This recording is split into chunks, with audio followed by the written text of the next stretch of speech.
So a bit of a spring garden update. This is not perfect by any means.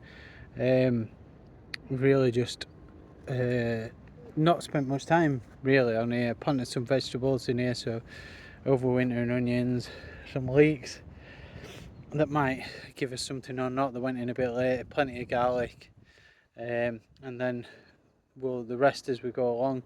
Still to tidy up that border really. I've got the bird bath though, and the bird feeder is good. I've had woodpeckers, nut archers on there, so that's working really well. That's a pleasure to look at.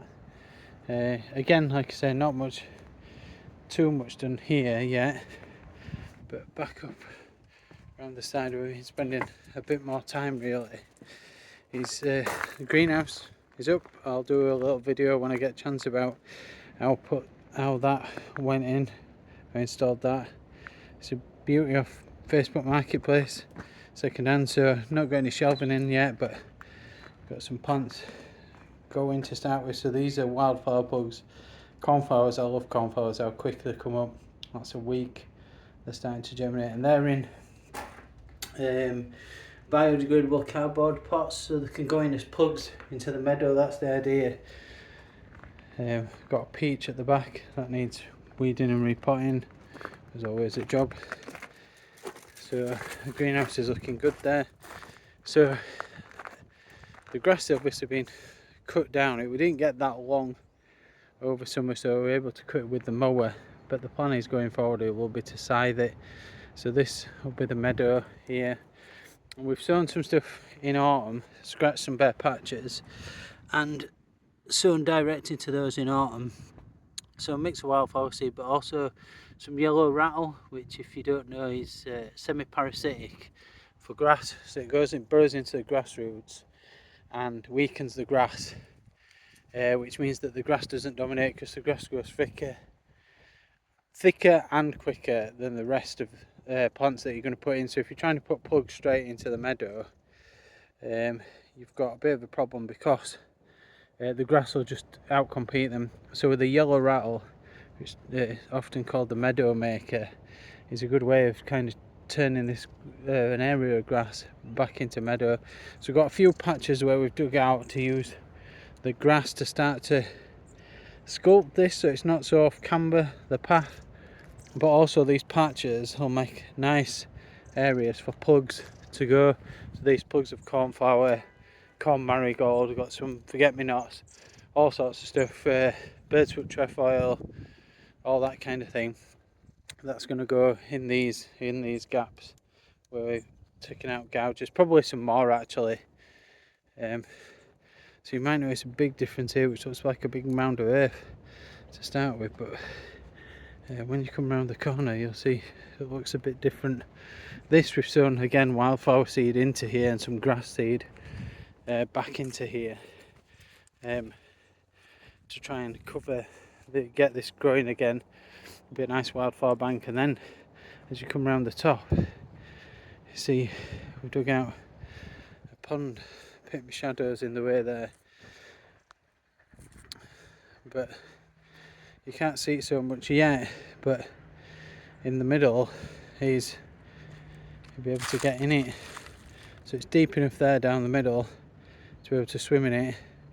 The idea is that all around the edges we'll have oxygenating plants, plus some bubblers pushing oxygen down into the water to keep it clean.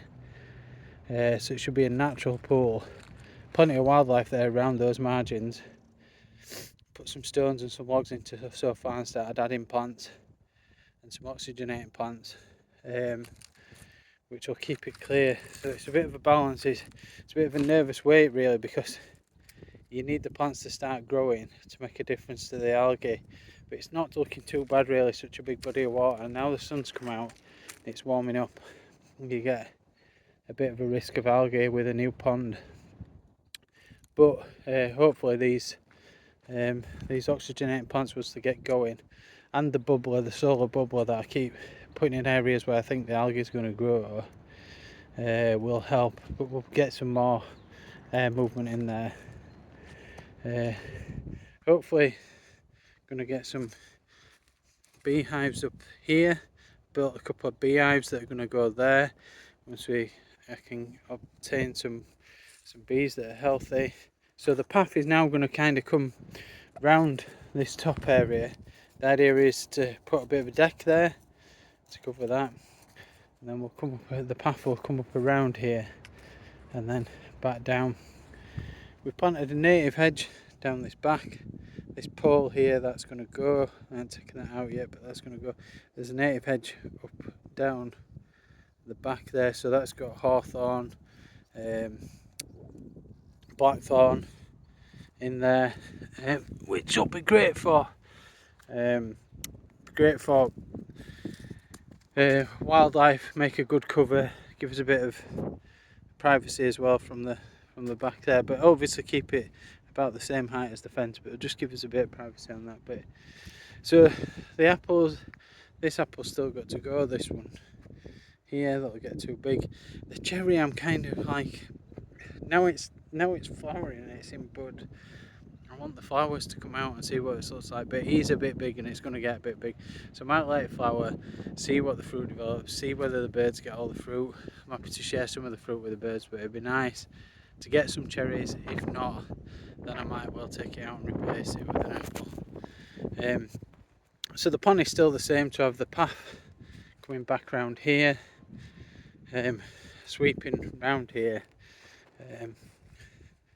back to a lawn under the apple trees down here, but it's just changed a bit as it goes round the pond up that back end.